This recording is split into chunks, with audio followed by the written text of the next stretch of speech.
कई चीज़ें हैं हमारी जो पुरानी हैं, जो विदेश चोरी कर रही है और अपना कहती है। अब वो कहते हैं कि हल्दी भी हमारा है, नीम भी हमारा है, योगा भी अपना है। ये अब कहने लगे हैं क्रिश्चियन योगा है, एक नया क्रिश्चियन योगा उन्होंने शुरू किया है। और संस्कृत को भी अपना मान रहे हैं। आपको पता है कि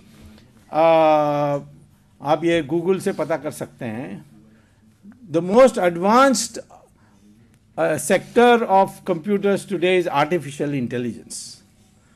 artificial intelligence is what, if I can simplify, हम लोग पैदा होते हैं, फिर ज्ञान प्राप्त करते हैं, कई अनुभव प्राप्त करते हैं। ये सारा जो ज्ञान का भंडार है, ये जब हम मरते हैं तो ख़त्म हो जाती है हमारे साथ। तो ये एक प्रोजेक्ट बनी कि रिटायर होने के बाद कंप्यूटर के सामने बैठ करके आपने क्या जीवन में सीखा और क्या अनुभव से सीखा, ये कंप्यूटर को डिक्टेट करेंगे। और कंप्यूटर उसको वॉइस रिकग्निशन के आधार पर वो उसको जमा करेगी, स्टोर करेगी, और तरह तरह के लोग बोलेंगे और तरह तरह की बातों को एक भंडार में वो इकट्ठा करेंगे। अलग अलग भाषा में बोलेंगे, उसके लिए ट्रांसलेशन का भी व्यवस्था होगी, और एक भाषा में उसको इकट्ठा करेंगे। सवाल आया कौन सा भाषा। तो पहले सोचा गया अंग्रेज़ी में करेंगे, परंतु लोगों ने कहा अंग्रेज़ी का प्रॉब्लम है कि उसकी लिपि में आप PUT लिखेंगे तो पुट है, BUT लिखेंगे तो बट है। तो उसके जो आवाज़ आती है, जो वाणी है, जो ध्वनि है, उसमें बहुत फ़र्क है, और शब्दों का जो अर्थ है वो बदलते रहता है। तो उन्होंने सोचा कि एक नया भाषा को पैदा करनी चाहिए। तो 18 साल के लिए नासा ने रिसर्च किया, और रिसर्च करने के बाद 1988 में, यानी 25 साल के लगभग पूर्व, उन्होंने journal of artificial intelligence NASA का रिक ब्रिग्स के नाम पर एक आर्टिकल लिखी गई, इस शोध का क्या परिणाम है, और ये आप गूगल से मंगवा सकते हैं। और उन्होंने कहा है कि हमने ये 18 साल की रिसर्च के बाद इस निष्कर्ष में पहुँचे हैं कि नया भाषा पैदा करने की ज़रूरत नहीं है। एक भाषा है जिसकी लिपि के में से जो ध्वनि वाणी निकलती है वो परफेक्ट है, और उसके एक एक शब्दों की जो प्रिसाइज मीनिंग्स हैं वो है संस्कृत, और इसीलिए सबको संस्कृत सीखना चाहिए आर्टिफिशियल इंटेलिजेंस।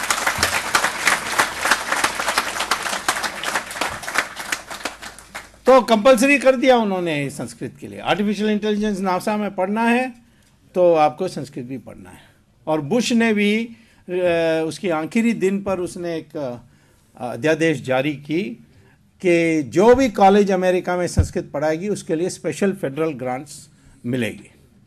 अब हमारे देश में वो कहेंगे संस्कृत पढ़ोगे, कहते हैं ये कम्युनल आदमी है, कहाँ से इसका जो हमारे ऋषि मुनियों ने जो ज्ञान प्राप्त की उसके बारे में हम लोगों को पता नहीं है, क्योंकि 200 साल में अंग्रेज़ों ने ऐसे सिलेबस बदल दी कि हम लोगों को अपना असलियत क्या है अभी पता नहीं है।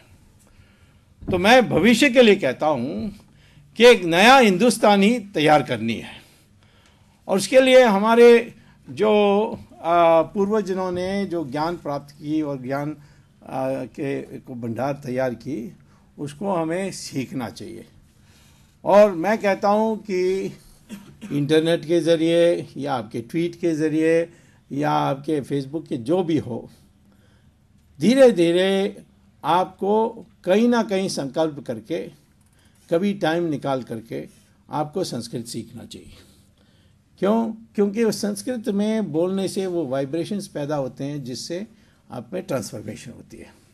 संस्कृत धीरे धीरे अपनी राष्ट्रभाषा बननी चाहिए, और वो हिंदी का संस्कृत निष्ठ करते करते, उसके शब्दों का संस्कृत करते करते वो संस्कृत बन जाएगा।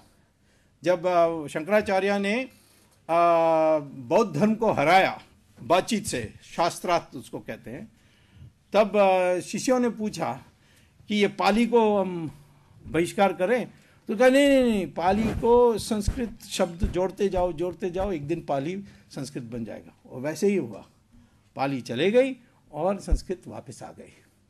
तो संस्कृत हिंदी के ज़रिए हम इसको धीरे धीरे धीरे संस्कृत बना सकते हैं, और हमारे हर भाषा में संस्कृत के शब्द हैं। तमिल में भी 40% शब्द संस्कृत के हैं। मैंने करुणानिधि को एक बार समझाया था ये, मैंने कहा आपका नाम ही संस्कृत है, करुणा और निधि।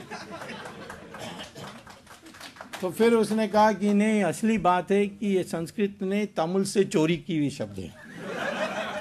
मैंने कहा कम से कम बराबर तो है, एक जैसा तो है, इतना तो मानते हो क्या हम चोरी करें या वो चोरी करें, इसका नहीं।